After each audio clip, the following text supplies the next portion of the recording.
MSLI T V, رہنمائی بدلتی دنیا کے لیے۔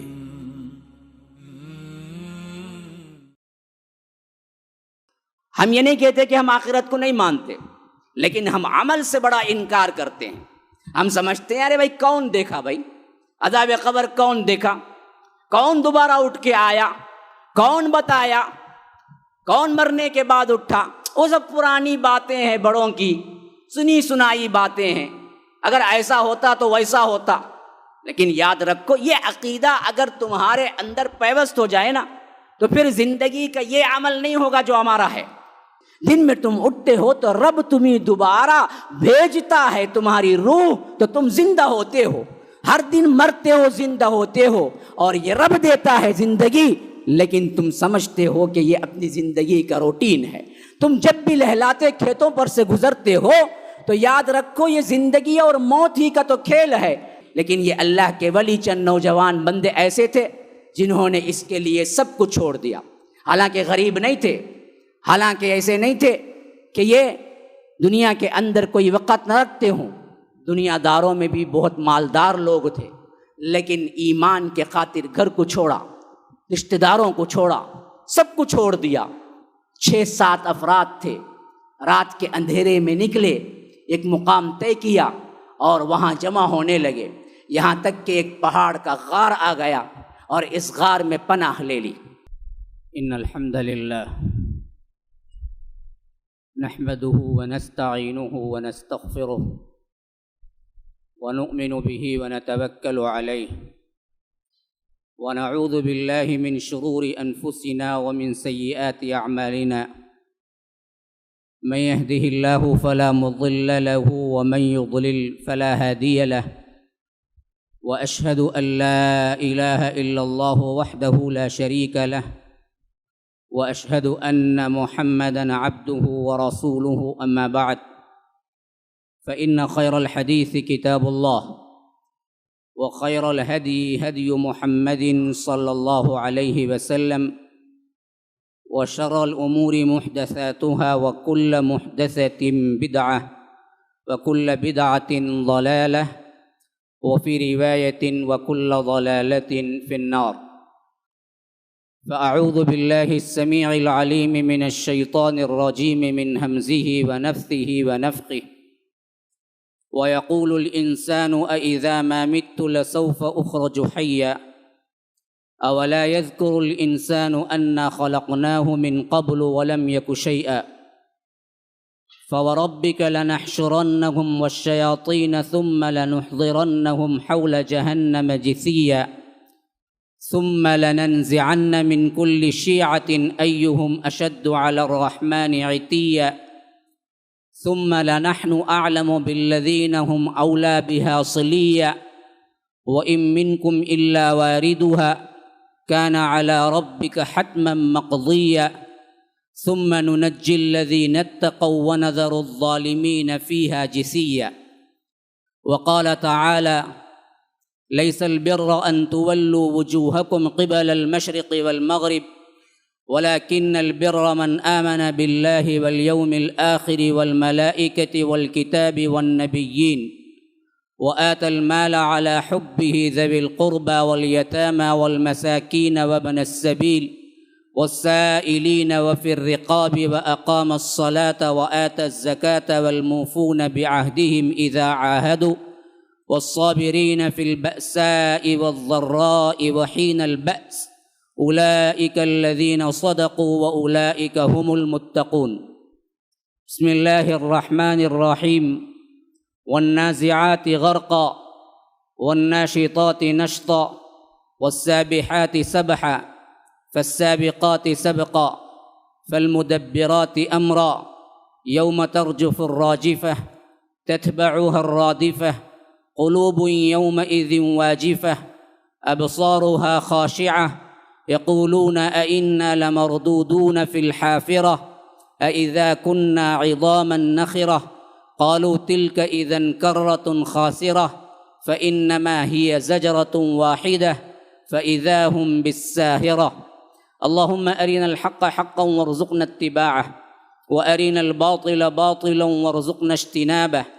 اللهم علمنا ما ينفعنا وانفعنا بما علمتنا وارزقنا علما رب اشرح لي صدري ويسر لي امري واحلل عقدة من لساني يفقهوا قولي۔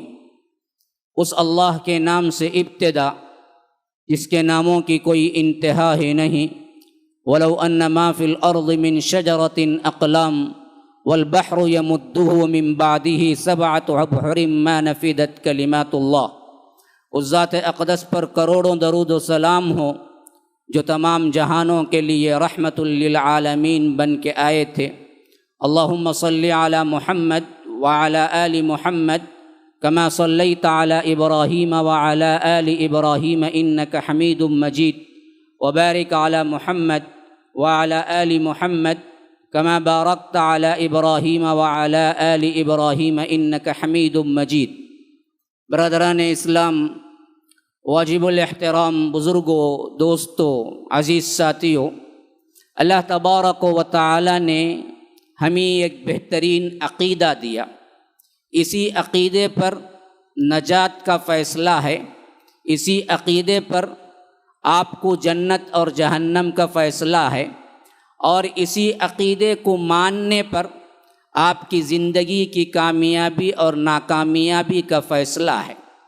جس نے عقیدے کو چھوڑ دیا، عمل کو پکڑا، اللہ کی قسم یاد رکھیے وہ کبھی کامیاب نہیں ہو سکتا۔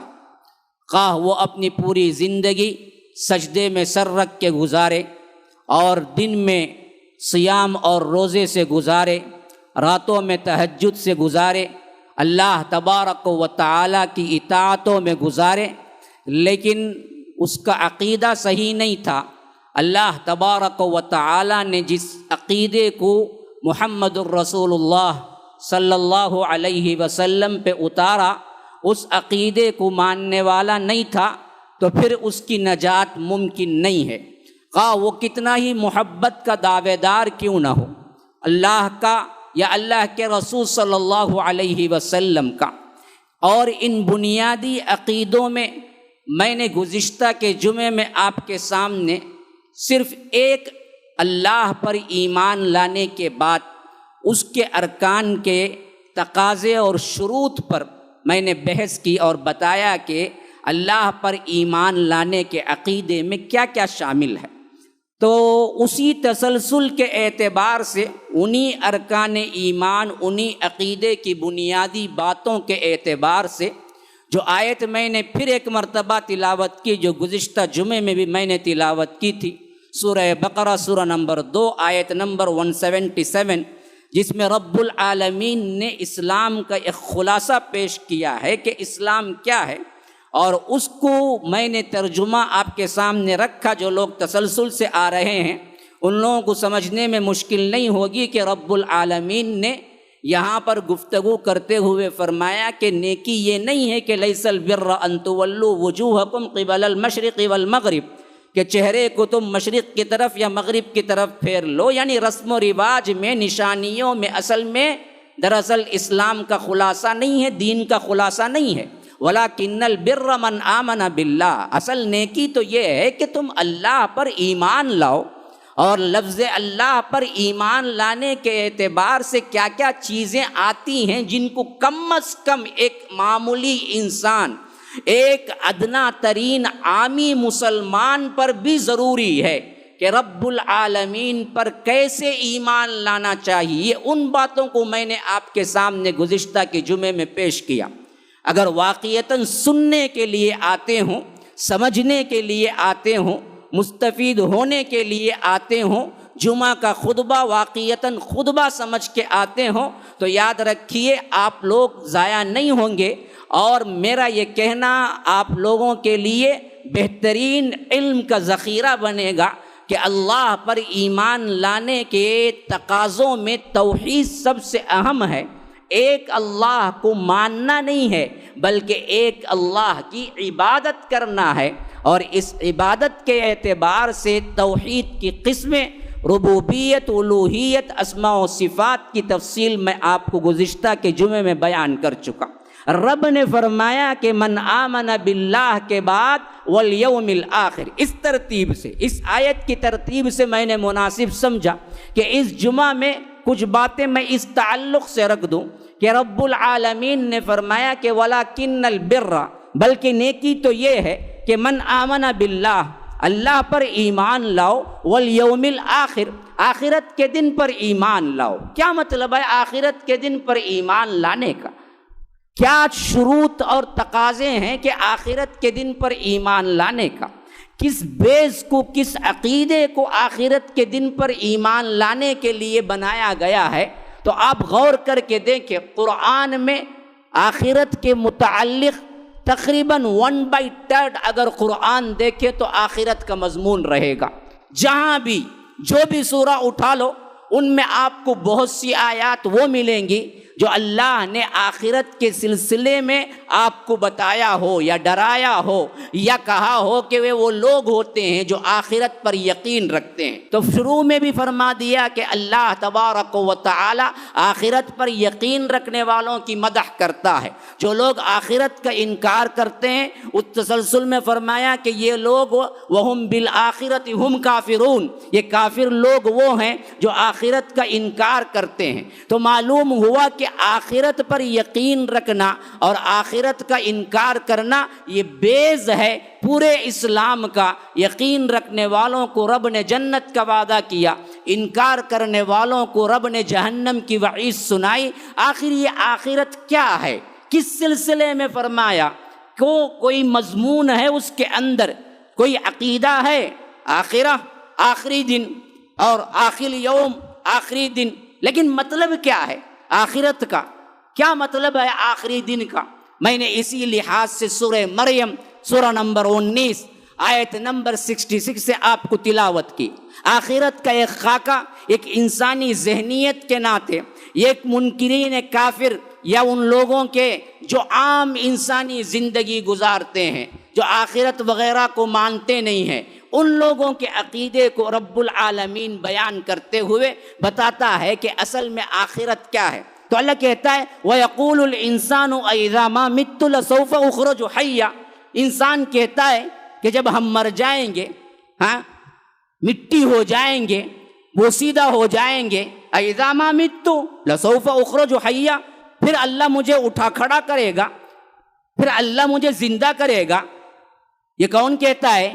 ایک بے ایمان کہتا ہے۔ یہ کون کہتا ہے؟ ایک کافر کہتا ہے۔ یہ کون کہتا ہے؟ آخرت کو نہ ماننے والا کہتا ہے۔ تو معلوم ہوا آخرت کو ماننے کا مطلب یہ ہے کہ آپ یہ عقیدہ رکھیں کہ آپ مر جائیں گے، مٹی ہو جائیں گے، آپ کا کفن کا ریزہ ریزہ ہو جائے گا، آپ کے اعضاء کے ٹکڑے ٹکڑے ہو جائیں گے، آپ کے جسم کو کیڑے مکوڑے کھا جائیں گے، لیکن پھر ایک دن آئے گا رب تمہیں اسی انداز میں اٹھا کھڑا کرے گا جیسے یہاں تمہیں پیدا کیا ہے۔ یہ دوبارہ جی اٹھنے کا نام آخرت ہے، جہاں پر تمہیں رب العالمین کے سامنے کھڑے ہو کے اپنی زندگی کی پائی پائی حرکت کا حساب دینا ہوگا۔ اسے کہتے ہیں آخرت، اور اس عقیدے کو کہتے ہیں آخرت پر ایمان لانا۔ اگر یہ ذہنوں میں رہے، یاد رکھو ہماری زندگی میں کبھی گناہ نہیں ہوگا، کبھی اللہ سے بے خوفی نہیں ہوگی۔ تو ایک انسان جو منکر آخرت ہے وہ کہتا ہے اذا ما مت لسوف اخرج حیا، جب میں مر جاؤں پھر مجھے کیا ہے، زندہ کر دیا جائے گا۔ اللہ پوچھتا ہے ارے بدبخت، اس پر ایمان لانے میں تجھے رکاوٹ کیا ہے؟ کیوں نہیں میں تجھے دوبارہ زندہ کروں؟ کیا میں قدرت نہیں رکھتا؟ سوال یہ پیدا ہوتا ہے کہ جب پہلے جو نہیں تھا تب بھی کس نے پیدا کیا؟ پہلا پیدا کرنا آسان ہے یا دوسری مرتبہ؟ کوئی گھڑی ساز ہے، پہلے گھڑی بنانا مشکل ہے یا اس کے بعد اس کی کاپیاں نکالنا مشکل ہے؟ پہلا گھر بنانا مشکل ہے یا اس کے بعد اسی آئیڈیے پر دوسرے گھر بنانا کسی انجینئر کے لیے مشکل ہے؟ مشکل تو پہلا والا کام ہے نا جی، دوسرا والا کام تو نہیں ہے۔ تو اللہ کہتا ہے کہ جب میں نے پہلے پیدا کر ہی دیا، اور تو مانتا بھی ہے، منکر آخرت بھی، مشرکین مکہ بھی اس دور میں یہ تو مانتے تھے کہ ہمیں پیدا اللہ نے کیا ہے۔ ہاں ان سے پوچھو، رب کہتا ہے قرآن کے اندر وَلَئِن سَأَلْتَهُمْ ذرا ان سے پوچھو من خلقہم، تمہیں کس نے پیدا کیا؟ لیقولن اللہ، وہ ضرور کہیں گے اللہ نے پیدا کیا۔ یہ تو وہ مانتے تھے، ہم بھی مانتے ہیں، لیکن مسئلہ یہ تھا کہ دوبارہ ہم اٹھائے جائیں گے، دوبارہ سوال ہوگا۔ یہ دراصل ان کے لیے ہضم نہیں ہو رہا تھا، جیسے ہمارے لیے کیا ہے، ہضم نہیں ہو رہا ہے۔ ہم انکار تو زبان سے نہیں کرتے، ہم یہ نہیں کہتے کہ ہم آخرت کو نہیں مانتے، لیکن ہم عمل سے بڑا انکار کرتے ہیں۔ ہم سمجھتے ہیں ارے بھائی کون دیکھا، بھائی عذاب قبر کون دیکھا، کون دوبارہ اٹھ کے آیا، کون بتایا، کون مرنے کے بعد اٹھا؟ وہ سب پرانی باتیں ہیں، بڑوں کی سنی سنائی باتیں ہیں۔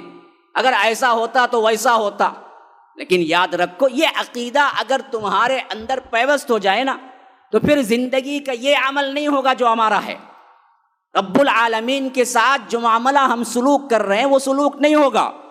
اللہ سے ڈریں گے، دین کی طرف رغبت رکھیں گے، دنیا کو پیچھے ڈالیں گے، رب کے بلاوے پر حاضری دیں گے، آخرت آخرت آخرت سامنے رکھیں گے، دنیا کو بھول جائیں گے، اپنی زندگی بنانے میں لگے رہیں گے۔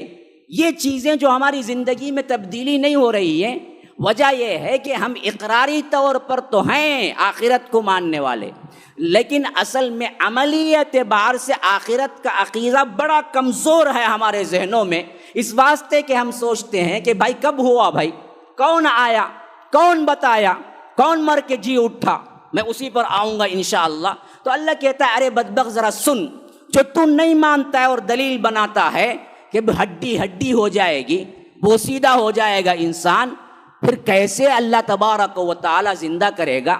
اذا ما مت لسوف اخرج حیا، اللہ کہتا ہے اولا یذکر الانسان انا خلقناہ من قبل ولم یک شیئا، اے انسان کیا تو بھول گیا کہ جب تو کچھ نہیں تھا؟ اولا یذکر الانسان، انسان کو یہ نہیں بھولنا چاہیے کہ انا خلقناہ من قبل، جب وہ کچھ بھی نہیں تھا اس سے پہلے ہم اسے پیدا کر چکے ہیں۔ ولم یک شیئا، کوئی چیز نہیں تھا، کوئی روح تک نہیں تھی، جسم تک نہیں تھا، کچھ شے وجود میں نہیں تھی تمہاری۔ کسی کی 50 ہے، کسی کی 70 ہے، کسی کی 35 ہے، کسی کی 40 ہے عمر۔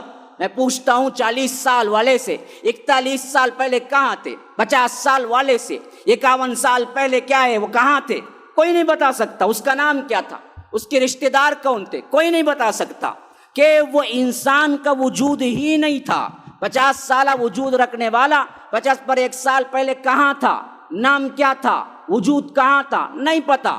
هل اتى على الانسان حين من الدهر لم يكن شيئا مذكورا، کہ انسان پر ایک ایسا وقت آ چکا ہے جب وہ کوئی قابل ذکر چیز ہی نہیں تھا، پھر رب نے بنایا۔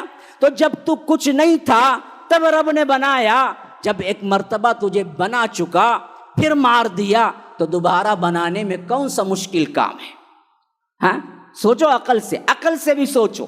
ہاں انکاری ہو قرآن کے، کافر ہو، ملحد ہو، عقل تو اللہ نے دی ہے نا جی، اس سے سوچو اس عقیدے میں کیا قباحت ہے، کیا غلطی ہے کہ جب رب نے تمہیں پہلے بنایا، بغیر کسی وجود کے بنا دیا، اور تم آ گئے دنیا میں اور تمہیں مار کے دوبارہ بناتا ہے تو تم کہتے ہو کہ دوبارہ تو ہم جی اٹھنے والے نہیں ہیں۔ جب بوسیدہ ہو جائیں گے ہم، ہڈیاں کیڑے مکوڑے کھا جائیں گے، مٹی کھا جائے گی، ہمارا وجود مٹ جائے گا، پھر دوبارہ کیسے اٹھائیں گے؟ اللہ کہتا ہے اولا یذکر الانسان انا خلقناہ من قبل ولم یک شیئا، ہاں فوربک لنحشرنہم والشیاطین، تیرے رب کی قسم ہم ان سب کو جمع کر کے رہیں گے، اور ان شیطانوں کو بھی جمع کریں گے جو اس بد عقیدے کو پھیلانے میں زور لگایا کرتے تھے کہ آخرت کے انکار میں۔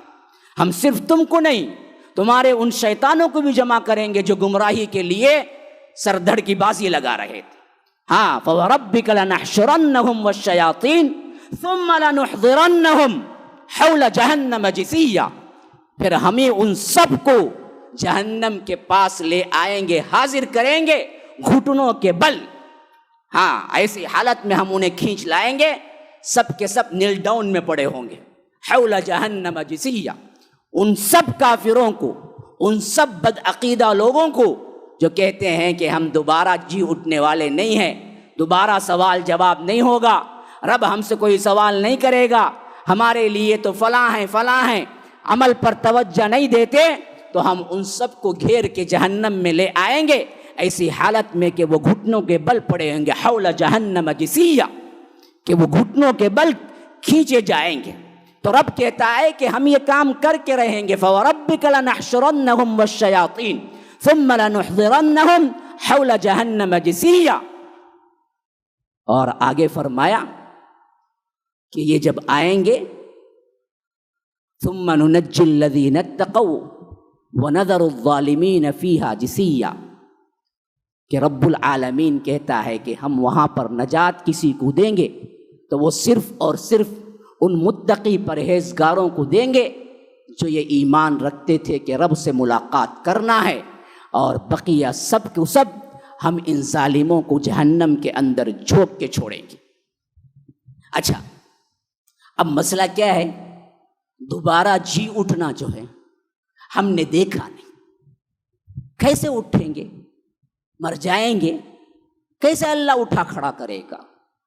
یہ انسانی سوال آج کا نہیں ہے، جدید طبقے کا نہیں ہے، ملحد کا نہیں ہے، بلکہ یہ زمانہ در زمانہ آتا آ رہا ہے کہ رب نے اسی واسطے دنیا کے اندر کئی جگہ ایسے واقعات قرآن میں رکھ دیے جو ہوئے ہیں آخر، کہ تمہیں جی اٹھنے کا ایک مرحلہ ہے جو دنیا میں اللہ نے بتایا ہے۔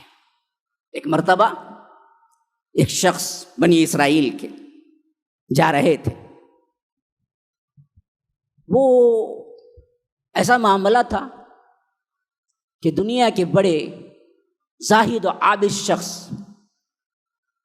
لیکن جب گزرے تو دیکھا کہ ایک بستی اجڑی ہوئی پڑی ہوئی ہے، اور یہ اس زمانے کا واقعہ ہے جب بیت المقدس بخت نصر ایک بادشاہ ہے، کافر بادشاہ تھا، بنی اسرائیل کے گناہوں کی وجہ سے یہ بخت نصر نے حملہ کیا اور بیت المقدس کو بالکل تخت و تاراج کر دیا، اینٹ سے اینٹ بجا دی، اور پوری بستی بالکل تباہ و برباد ہو کے رہ گئی۔ وہاں سے ان کا گزر ہوا تو انہوں نے کہا کہ ایسی بستی جو ویران ہو چکی ہے یہ پھر آباد کیسے ہوگی؟ وہ یہی مسئلہ تھا کہ ایک چیز ویران ہو جاتی ہے، مر جاتی ہے، پھر آباد کیسے ہوتی ہے؟ تو اللہ تبارک و تعالی کہتا ہے قرآن کے اندر یہ واقعہ ہے، او کالذی مر علی قریہ وہی خاویۃ علی عروشہا، کہ اس شخص کی طرح کہ جو ایک بستی پر سے گزرا تو اسے لگا کہ یہ بستی جو بالکل اجڑی پڑی ہوئی ہے اسے اللہ کیسے دوبارہ آباد کرے گا؟ قال انا احیی ہذہ اللہ بعد موتہ فاماتہ اللہ مئۃ عام ثم بعثہ۔ اللہ تبارک و تعالی نے اسی وقت حکم دیا کہ مر جاؤ، اور وہ بندے مر گئے۔ ہاں، بعض لوگ کہتے ہیں کہ یہ حضرت عزیر تھے، تفسیروں میں ان کا نام آیا ہے، تو یہ مر گئے۔ اتفاق ایسا تھا کہ وہ ساتھ جا رہے تھے تو سفر میں تھے، اور ان کا گدھا تھا، کھانا پانی کا سامان تھا، اور وہ سب لے کے جا رہے تھے۔ تو ایک مقام تھا جہاں پڑاؤ ہوا تھا، جب انہوں نے ایسے پلٹ کے دیکھا تو یہ بستی ویران تھی، تو جس کے بارے میں انہوں نے کہا کہ اسے کیسے آباد کرے گا؟ تو اللہ کہتا ہے ہم نے مار دیا انہیں۔ کتنے سال کے لیے مار دیا؟ 100 سال کے لیے مار دیا۔ 100 سال بعد اٹھایا پھر، اور اس وقت جب وہ پلٹ کے بستی کی طرف دیکھ کے کہہ رہے تھے کہ اللہ اس کو کیسے آباد کرے گا، تو اس وقت وہ کھانے کے لیے بیٹھے ہوئے تھے، اور روٹی سامنے رکھی ہوئی تھی، اور ساتھ میں پھلوں کا رس وہ نچوڑ کے پینے ہی والے تھے کہ اللہ نے مار دیا، اور ادھر گدھا باندھے ہوئے تھے، اللہ نے مار دیا۔ تو ایک طرف روٹی اور شربت سامنے تھا، اور ایک طرف گدھا بندھا ہوا تھا، اور اللہ نے 100 سال مار دیا۔ ہاں، مئۃ عام ثم بعثہ، پھر اللہ نے 100 سال بعد اٹھایا، 100 سال بعد اٹھایا، پورے 100 سال بعد اٹھایا۔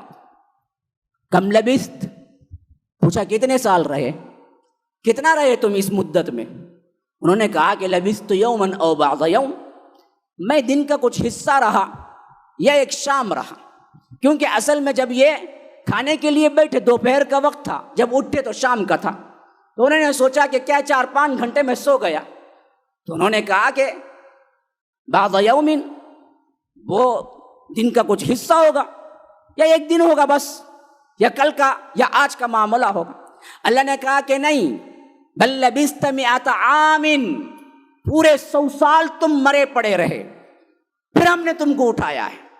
ہاں، اور دیکھو اللہ کا کرشمہ دیکھو، تم نے کہا کہ ایک بستی کو دیکھ کر کے اللہ اسے کیسے دوبارہ آباد کرے گا، ادھر کرشمہ دیکھو کہ تم نے کھانے کے لیے جو روٹی رکھی اور جو شربت رکھا، وہ شربت اور کھانا 100 سال گزرنے پر بھی تر و تازہ ایسے ہی ہے جیسے تم نے رکھا تھا۔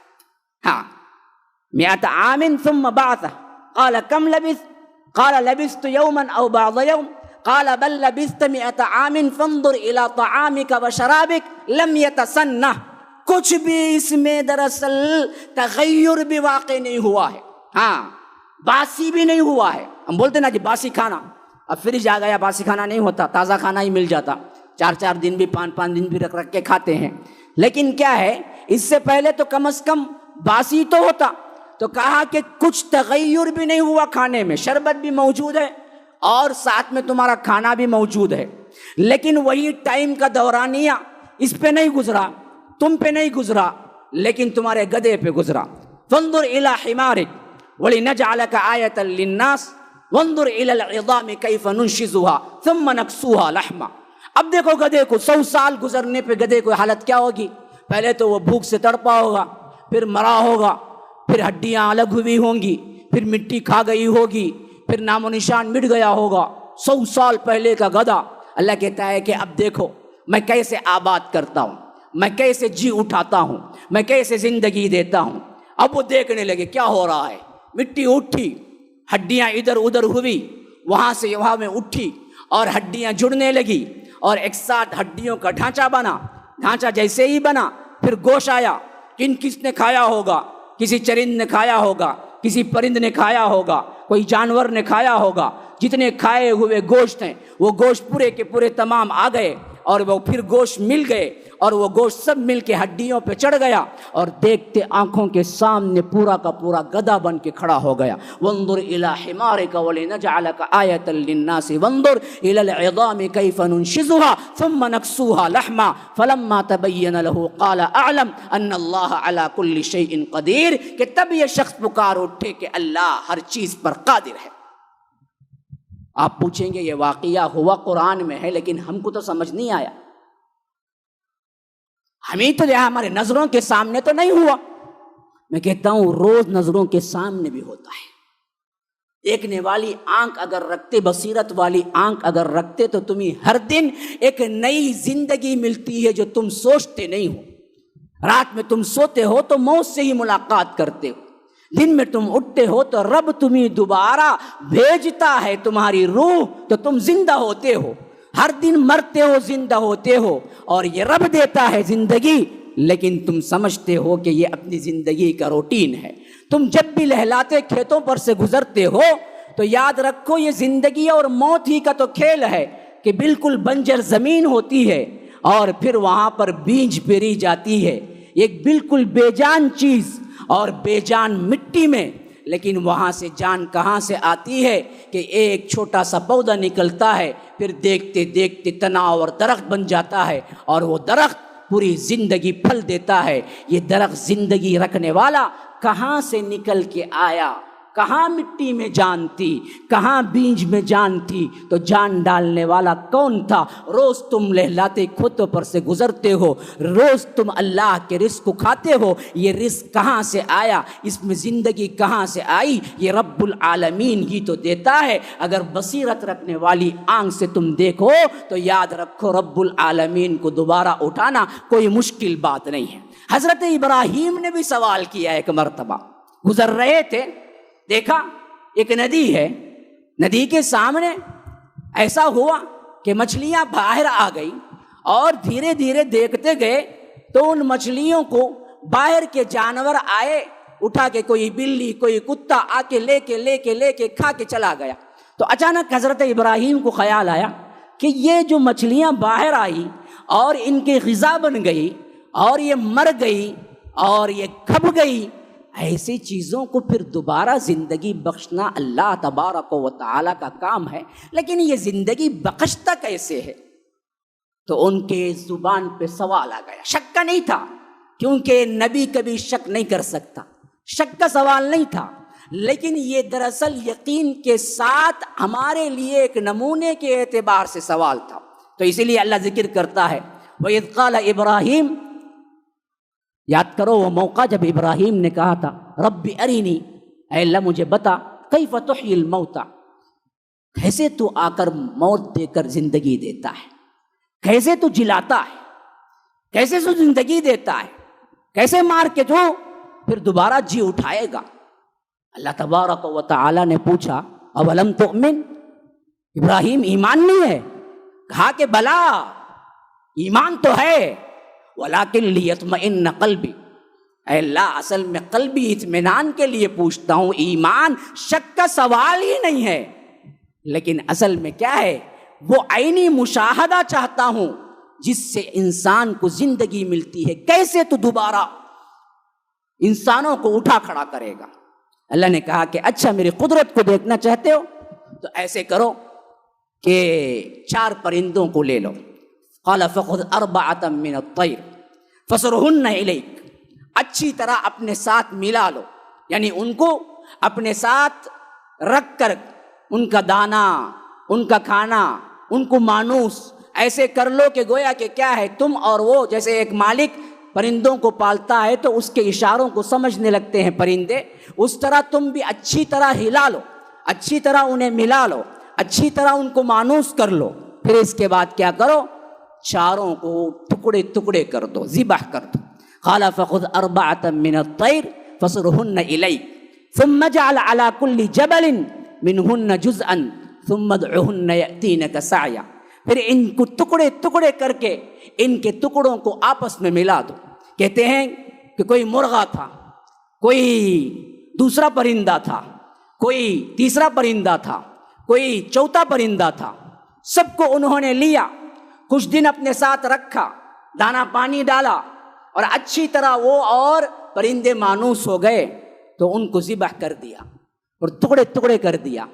اور ادھر مرغ کا سر کسی اور پرندے کے دھڑ سے ملا دیا اور کسی اور پرندے کے دھڑ سے کسی اور پرندے کے سر کو ملا دیا، کسی کے پاؤں کو کسی کے اور دوسرے دھڑ سے ملا دیا.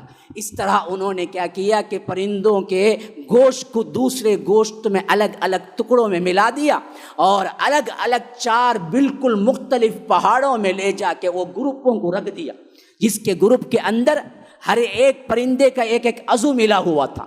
اور اس کے بعد وہ آگے دور، اور جس نام کو انہوں نے رکھا تھا تربیت کرتے وقت، مانوس کرتے وقت، تو انہوں نے کہا اسی نام سے بلانا شروع کیا.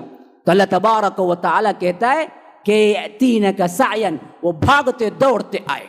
حضرت ابراہیم علیہ السلام دیکھ رہے تھے. مفسرین کہتے ہیں تفسیر ابن کثیر کے اندر، جیسے ہی انہوں نے مرغے کو پکارا تو دھڑ ادھر تھا اس پہاڑ پہ، سر ادھر تھا، پاؤں ادھر تھا، تو دھڑ نکلا، یہاں سے سر نکلا، یہاں سے پاؤں نکلا، اور دونوں سب ہوا میں جڑے، مکمل پرندہ بنا اور دوڑتا ہوا بھاگتا ہوا حضرت ابراہیم کے سامنے آ کے بیٹھا. دوسرے پرندے کا سر نکلا، ادھر سے دھڑ نکلا، ادھر سے پاؤں نکلے، ادھر سے دوسرے اعضاء نکلے، ہوا میں جڑے، پھر حضرت ابراہیم کے سامنے آ کے کھڑے ہو گئے. تیسرا چوتھا ایسے آنکھوں سے دیکھ رہے تھے کہ رب کے ایک حکم سے کیسے رب العالمین مردوں کو زندہ کرتا ہے. تو یاد رکھو یہ واقعہ بھی دنیا کے اندر ہوا، آخرت میں ہونے والا نہیں. دنیا کے اندر یہ نشانیاں اللہ نے رکھی اور بتا دیا کہ میں اس پر قادر ہوں کہ جب چاہے تمہیں دوبارہ اٹھا کھڑا کر دوں، کہ یہ میرے لیے محال نہیں ہے. اسی طرح حضرت عیسیٰ علیہ السلام کے بعد کا زمانہ تھا، ایسا زمانہ تھا جس میں کافر بادشاہ تھا، سخت آخرت سے نفرت کرنے والا، اپنے آپ کو رب کہنے والا. چند نوجوان تھے جو دین عیسائی پر قائم تھے، توحید پر قائم تھے. یہ عیسائیت نے جو تسلیس کی ہے، بلکہ توحید والی عیسائیت جو صحیح عیسائیت تھی اس وقت، ایک اللہ کو ماننے والے، حضرت عیسیٰ کو صرف رسول ماننے والے، بیٹا نہیں ماننے والے، تو وہ لوگ تھے. اور ایسی حالت میں انہیں خدشہ ہوا کہ اگر ہم اپنی زندگی کو بچانے میں لگیں تو ایمان ہمارے ہاتھ سے نکل جائے گا۔ اگر ہم دیکھیں کہ اس بستی میں رہیں گے جہاں بادشاہ ہمیں رب ماننے کے لیے مجبور کر رہا ہے تو ہمارا تو ایمان چلا جائے گا۔ ایمان کو بچانا ہے، اپنے وجود کو ختم کرو، اپنے گھر بار کو چھوڑ دو، اپنی دنیا کو پھینک دو۔ ایمان محبوب ہے تو ایمان کے لیے سب کچھ چھوڑا جا سکتا ہے، لیکن ایمان نہیں چھوڑا جا سکتا۔ جن کے سامنے ایمان کی کوئی قیمت نہیں ہے، یاد رکھو ہمارے جیسے انسانوں کے لیے تو معمولی معمولی چیزوں کے لیے ایمان بیچ دیتے ہیں، لیکن اللہ کے ولی، اللہ کے بندے وہ ہوتے ہیں جو ایمان کو بچانے کے لیے سب کچھ بیچ دیتے ہیں، اور یہی وہ لوگ ہیں جو سچے لوگ ہوتے ہیں۔ تو انہوں نے سوچا کہ ایمان بچانا ہے، ہمیں زندگی نہیں چاہیے، ہمارے گھر نہیں چاہیے، ہمارے ماں باپ نہیں چاہیے، ہمارے رشتہ دار نہیں چاہیے، جو بھی ہیں ہم قربان کر سکتے ہیں، ایمان قربان نہیں کر سکتے۔ آج ہمارا مسئلہ یہی ہے کہ ہم اس بات کو نہیں سمجھتے ہیں۔ کوئی ہیں جو ماشاء اللہ سے آتے ہیں، سنتے ہیں، توحید کو قبول کرتے ہیں، لیکن باپ، گھر، خاندان، رشتہ دار سب درگاہ پرست، سب مشرک، سب اللہ کے ساتھ شریک کرنے والے، اور ان کی بھی زندگی چل رہی ہوتی ہے۔ کبھی اٹھ کے بولنا، کبھی اس کے لیے جد و جہد کرنا، کبھی اس کے لیے کوششیں کرنا نہیں ہوتا، اور صاف کہتے ہیں کہ کیا کریں بھائی، ہماری زندگی ایسی ہی چل رہی ہے۔ اس کے لیے ہجرت کر کے آنا، اس کے لیے تن مندن لگا دینا، اس کے لیے کٹ جانا پوروں سے، یہ ہمارے بس کی بات نہیں ہے، ہمارا ایمان اتنا پختہ نہیں ہے۔ لیکن یہ اللہ کے ولی چند نوجوان بندے ایسے تھے جنہوں نے اس کے لیے سب کچھ چھوڑ دیا۔ حالانکہ غریب نہیں تھے، حالانکہ ایسے نہیں تھے کہ یہ دنیا کے اندر کوئی وقت نہ رکھتے ہوں، دنیا داروں میں بھی بہت مالدار لوگ تھے، لیکن ایمان کے خاطر گھر کو چھوڑا، رشتہ داروں کو چھوڑا، سب کو چھوڑ دیا۔ 6-7 افراد تھے، رات کے اندھیرے میں نکلے، ایک مقام طے کیا اور وہاں جمع ہونے لگے، یہاں تک کہ ایک پہاڑ کا غار آ گیا، اور اس غار میں پناہ لے لی اور کہا کہ یا اللہ، ہم نے تو جتنی کوشش کرنا تھی اپنی کوشش کر کے ہم پہاڑ کے اندر محفوظ ہو گئے، باہر کی دنیا میں جائیں گے تو ہمارے ایمان کو خطرہ ہے، تو ہم اپنے ایمان کو بچانے کے لیے اس غار کی دنیا میں آ گئے ہیں۔ اب اس غار کی دنیا میں ہمارے ایمان کی حفاظت تو ہی کرنا ہے، جتنا ہماری کوشش میں تھی ہم نے کر دیا۔ وَرَبَطْنَا عَلَىٰ قُلُوبِهِمْ، اللہ کہتا ہے ہم نے ان کے دلوں کو بھی مضبوط کر دیا اس کے لیے، تو وہ آ گئے۔ اور پھر اس کے بعد اللہ جانتا تھا باہر نکل کر یہ 7-6 لوگ ان پوری حکومت کا مقابلہ نہیں کر سکیں گے، اور ان کو ایمان اتنا پیارا ہے کہ اپنے پیروں کو چھوڑ کر غار میں پہنچے ہیں، تو رب نے بھی ان سے پیار کیا، انہیں ان فتنوں سے بچانا چاہا، تو اللہ کہتا ہے کہ ہم نے انہیں مار دیا، ہم نے انہیں سلا دیا۔ ایسا مارا پتہ ہے کتنے سال؟ وَلَبِثُوا فِي كَهْفِهِمْ 300 سِنِينَ وَازْدَادُوا 9، 309 سال سوئے رہے، حتیٰ کہ وہ پڑے۔ اب دیکھیے نا جی، ایک بندہ ایک ہی سیٹ پر، ایک ہی پوزیشن پر اگر پڑا رہے نا، وہ زندہ بھی ہو ایک ہی سیٹ پر، کروٹ پر ہی، تو وہ کروٹ کا جتنا حصہ اس کے زمین کو لگا ہوا ہوگا نا، وہاں سے کیڑے مکوڑے اور وہاں پر اس کے لیے زخم ہونا شروع ہو جائے گا۔ اسی لیے جو بیڈ ریڈن بہت مدت سے ہوتے ہیں بڑھاپے میں، ان کے لیے صرف جسمانی اعتبار سے کئی بیماریاں پیدا ہو جاتی ہیں۔ ایک انسان ایک ہی اس پر سالوں نہیں پڑا رہ سکتا، تو اللہ تبارک و تعالیٰ اپنے پیاروں کی کیسی حفاظت کرتا ہے دیکھو، اپنے ولیوں کی کیسی حفاظت کرتا ہے دیکھو۔ تو اللہ تبارک و تعالیٰ کہتا ہے کہ ہم ضرورت جب محسوس کرتے کہ ایک ہی جگہ وہ پڑے کہیں کیڑے ان کو نہ کھا جائیں، تو ہم خود انہیں کروٹ بدلتے، ہاں ہم خود انہیں کروٹ بدلتے۔ کبھی اس کروٹ پہ سو رہے ہوتے کئی 100 سال، تو کئی اس کروٹ پہ سو رہے ہوتے۔ دیکھنے والا باہر سے دیکھتا تو ایسا لگتا کہ وہ ابھی سو رہے ہیں، لیکن رب العالمین کہتا ہے کہ ہم نے تو انہیں موت دے دی، ہم نے تو انہیں مار دیا تھا، اور اوپر سے ایسا کر دیا کہ ایک کتا تھا ان کے ساتھ، وہ کتری کو ایسے بٹھا دیا 309 سال کہ وہ پنجہ پھیلائے ہوئے یوں بیٹھے ہوا تھا کہ کوئی آئے تو ان پہ حملہ کر دے۔ حالانکہ وہ کتا زندہ بیٹھا ہوا نہیں تھا، بلکہ اللہ نے ایسا رعب ڈال دیا تھا کہ لوگ دیکھتے تو وہاں جھانکنے کی ہمت نہ کرتے، وہاں سے گزرتے لیکن کسی کی ہمت نہ پڑتی کہ غار میں جھانک کے دیکھ لے۔ اور باہر کی زندگی چل رہی تھی اور غار کے اندر یہ 7 افراد کی زندگی چل نہیں رہی تھی۔ اگر زندگی ان پہ چلتی نا تو پھر 309 سال کے ناخن اتنے بڑے ہو جاتے، 309 سال کے بال اتنے لمبے ہو جاتے، 309 سال کی جلد کیا ہوتی، بالکل جھریاں پڑ جاتی۔ لیکن 309 سال جسم پہ نہیں گزرے، ہاں غار کے باہر 309 سال چلتے رہے۔ اللہ نے 309 سال بعد اٹھایا، وَكَذَلِكَ بَعَثْنَاهُمْ لِيَتَسَاءَلُوا بَيْنَهُمْ۔ اب یہ اٹھ گئے، قَالَ قَائِلٌ مِّنْهُمْ، کہنے والا ان میں سے ایک نے کہا، کم لبثتم، کتنی دیر رہے ہم؟ بعض نے کہا ان میں کا لبثنا یومن او بعض یوم، ہم کیا ہیں دن کا ایک حصہ رہے یا ایک دن رہے ہوں گے، کیونکہ جب غار میں داخل ہوئے صبح کا وقت تھا، اٹھے تھے تو دوپہر رات کا وقت تھا، تو انہوں نے سمجھا کہ دیکھو ایسا ہی ہوا ہوگا کہ کچھ شام یا کچھ کیا ہے معاملہ ایک دن کا رہا ہوگا۔ اب اس کے بعد وہ 309 سال بعد اٹھے نا، تو 309 سال پہلے جیسے تھے بیائی نہیں، اسی کنڈیشن پہ اٹھے۔ اب ایک بندہ 309 سال نہیں کھایا، کیا بھوک ہوگی اس کو؟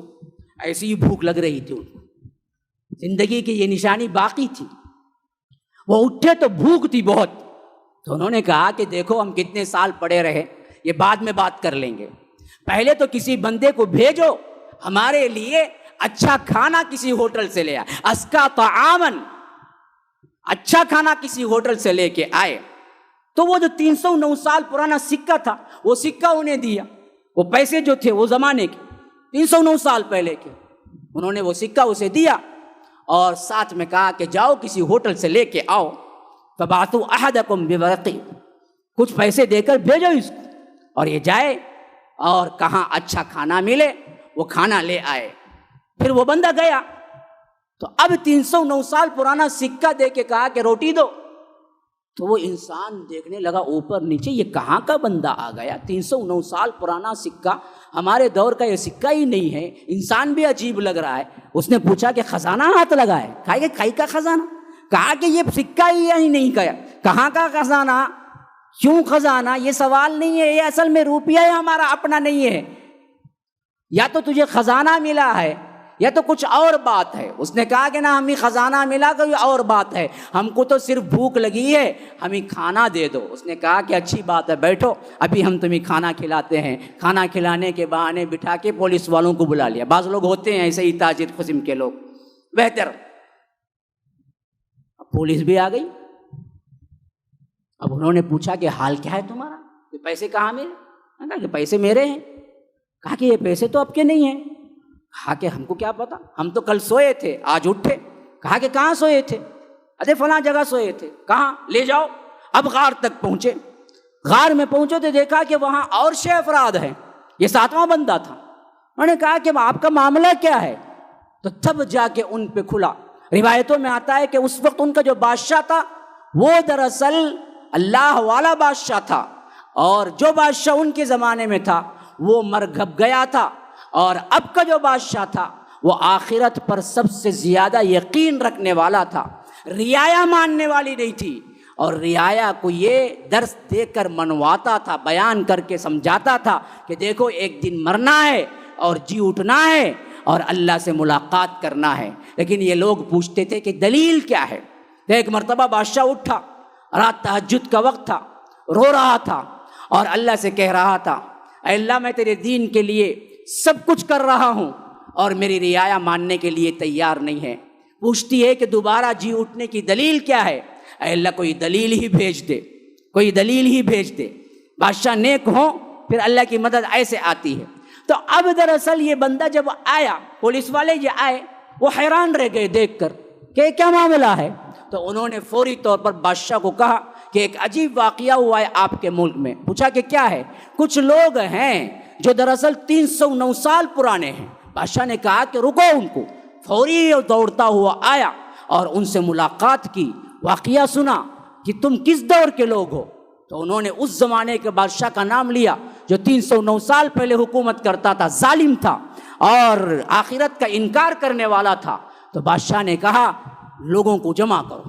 لوگ جمع ہو گئے تو بادشاہ نے کہا کہ لوگوں سنو، کیا میں نہیں واز کرتا تھا تم کو کہ اللہ قادر ہے دوبارہ جی اٹھانے پر، اور آخرت کا ایک دن متعین ہے، اور اللہ تم سب سے سوال کرے گا، اور تم سب انکار کرتے تھے اور تم میری باتوں پر ایمان نہیں لاتے تھے، اور میں اللہ سے دعائیں کرتا تھا کہ اللہ کوئی نہ کوئی دلیل بتا دے، اور آج اللہ نے دلیل بتا دی۔ دیکھو یہ وہ لوگ ہیں جو 309 سال پہلے کے تھے اور آج تمہارے سامنے زندہ کھڑے ہوئے ہیں۔ یہ اللہ کے اولیاء ہیں، اللہ کے خاص بندے ہیں، اور میں نے جو دعا کی اللہ نے قبول کر لی، اور آج دیکھو تو لوگوں نے سب کے سب توبہ کی اور اللہ تبارک و تعالی پر ایمان لے آئے، سچے بنے، یہاں تک کہ لوگوں نے کہا کہ ہم ان لوگوں کے ساتھ بڑا معزز معاملہ کریں گے، لیکن اللہ تبارک و تعالی کچھ اور ہی فیصلہ کرنے والا تھا۔ پھر اللہ تبارک و تعالی نے انہیں ہمیشہ کے لیے موت دے دی، اسی غار میں سلا دیا۔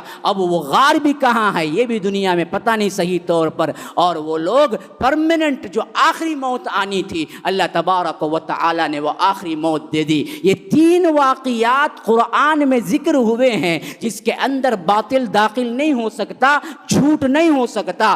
صاحب ایمان ہو تو یاد رکھو اس سے زیادہ کوئی اور دلیل کی ضرورت ہی نہیں ہے کہ دوبارہ جی اٹھنا، آخرت میں آنا، سوال جواب ہونا، اللہ تمہاری حرکت جنبش کے بارے میں تم سے سوال کرے گا، پھر نتیجتاً یا تو جنت ملے گی یا تو جہنم ملے گی۔ تو یاد رکھو یہ عقیدہ ہے، اسی پر عمل ہوگا تو تب کہیں نجات ہوگی۔ تو اگر آپ آخرت کو صحیح دل سے مان لیں گے تو پھر گناہ نہ کریں گے، نمازیں نہ چھوڑیں گے، شرک نہ کریں گے، ظلم نہ کریں گے، جھوٹ نہ بولیں گے، دغا نہ دیں گے، کسی کو دھوکہ نہ دیں گے، اپنی منمانی نہ کریں گے، راتوں میں گناہ نہ کریں گے، نیٹ پہ فحاشی نہ دیکھیں گے۔ یاد رکھو تمہاری حرکت جنبش کا حساب رب العالمین لینا ہو، خواہ تم فضاؤں میں مر جاؤ، خواہ تم سمندر کے تہوں میں چلے جاؤ، خواہ تم غاروں کے اندر زندگی گزار لو، خواہ تمہیں پرندے اچک کے لے جائیں،